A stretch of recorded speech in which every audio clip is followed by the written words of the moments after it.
بلوچستان کو تقسیم ہونے نہیں دیں گے۔ پاکستان کے اسٹیبلشمنٹ نے تمام بڑے ادارے موٹر وے سمیت انہوں نے گروی رکھی ہیں۔ جنگ کے زد میں سینکڑوں لوگ مارے گئے اور یہ پاکستانی اسٹیبلشمنٹ کا پالیسی ہے۔ ہمارے صوبے میں وسائل کا لوٹ مار اور قبضہ گیری ہے۔ میں اسمبلی میں نہیں ہوں، آپ کو بھی پتہ ہے کون میرا راستہ روکتا ہے۔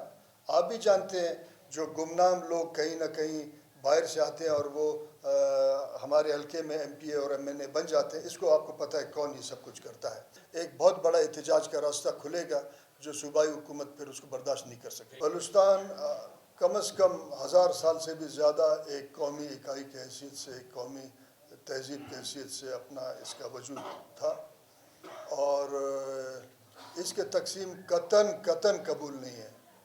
اگر میں ایک بات کو جانتا ہوں کہ پاکستانی اسٹیبلشمنٹ، پاکستان کا بالادست طبقہ بحرانے پیدا کرنے کا تو ماہر ہے، بحران کبھی ختم انہوں نے نہیں کیا ہے۔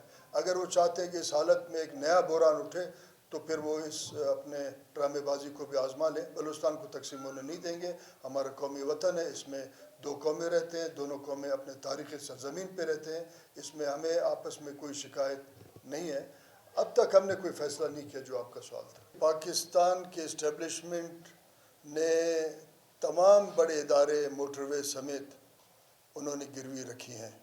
اس کا مطلب ہے اس کے خرچے اتنے بہت ہیں کہ انہوں نے ریڈیو اسٹیشن، ٹیلی ویژن اسٹیشن، موٹر وے، اب پسنی کا بھی ہم بات سن رہے ہیں، ریکوتک کو انہوں نے بیچ دیا، سائندک کو ہڑپ کر گئے، یہ سارے معاملات ہیں۔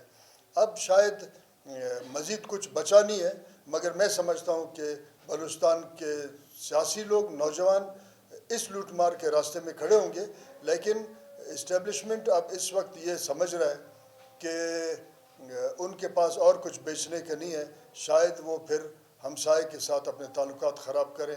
ہم بلوچستان کے لوگ ایک ناجائز جنگ کے زد میں ہیں، سینکڑوں لوگ مارے گئے اور یہ پاکستانی اسٹیبلشمنٹ کا پالیسی ہے۔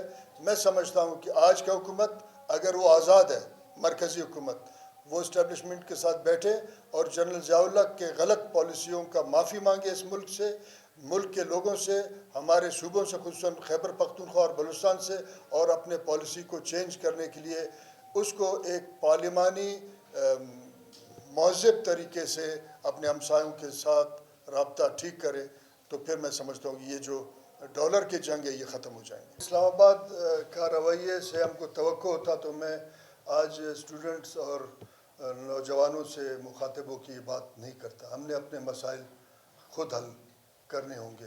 آئندہ نسلوں کے بقا کے لیے ہم نے اپنا کردار ادا کرنا ہوگا۔ اہم بات یہ ہے کہ جس طریقے سالہ سال سے ہمارے صوبے میں وسائل کا لوٹ مار اور قبضہ گیری ہے، آج پھر پسنی کا اور گرین بیلٹ انیشیٹو کا بات نیا پھر چل رہا ہے کہ یہاں ہمارے قبائلی اور آبائی زمینوں پہ قبضہ ہو، تو پھر اس سے زیادہ اہم تو بات ہو بھی نہیں سکتا۔ ان کے ہاتھوں میں بلوچستان کی قسمت نہیں دیا ہے۔ بلوچستان کے نوجوانوں کو چاہیے اپنا آئندہ جو نسلوں کا فیصلہ اپنے ہاتھ میں لیں اور یہ پرامن طریقے سے۔ ایک بات، میں اسمبلی میں نہیں ہوں، آپ کو بھی پتہ ہے کون میرا راستہ روکتا ہے۔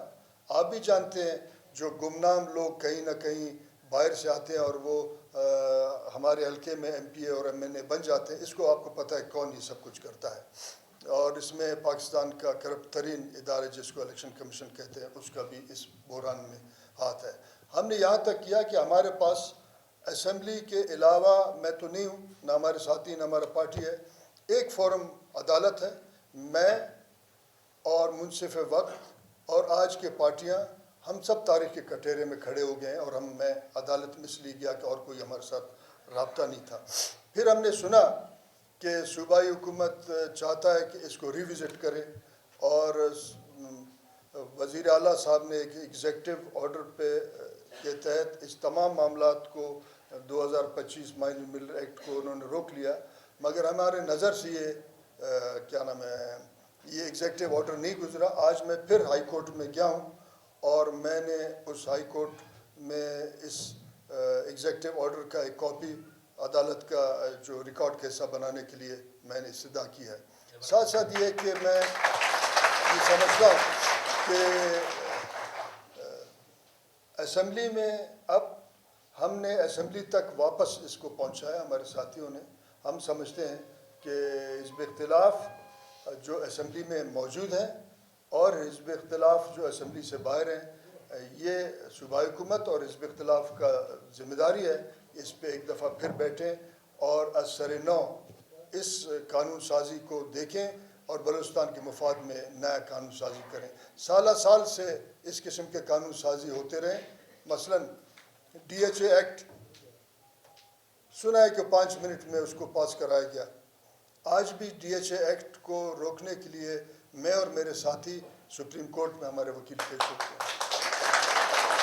میں یہاں تک اپنا کردار ادا کر سکتا ہوں، مگر جب اجتماعی قومی نظم کا تعین ہوگا تو میں سمجھتا ہوں کہ یہ جو لوٹ مار ہے، جو آج قانون کے سائے میں یا الیکشن کمیشن کے جعلی الیکشن کے ذریعے لوٹ مار کا ذریعہ ہے، اس کو طالب علم، اس کو خواتین، نوجوان، دہقان اور اس صوبے کے سیاسی لوگ اور آپ جیسے لوگ جن کے ہاتھ میں قلم ہے، اس کو ہم روک سکتے ہیں، ورنہ آئندہ نسلیں صدیوں تک جو ہے ملٹی نیشنلز کا غلامی کرتے رہیں گے، اس کا نوکری کرتے رہیں گے۔ میرا یہاں تک بس میں تھا، میں نے یہ کردار ادا کیا۔ بات یہ کہ میں اپنا کردار ادا کر رہا ہوں، میرے ساتھی اپنا کردار ادا کر رہے ہیں، میں کسی پہ خواہ الزام نہیں لگا رہا ہوں۔ الیکشن کا تو آپ کو بھی پتہ ہے کس قسم کے الیکشن ہمارے خصوصاً بلوچستان میں ہوتے ہیں۔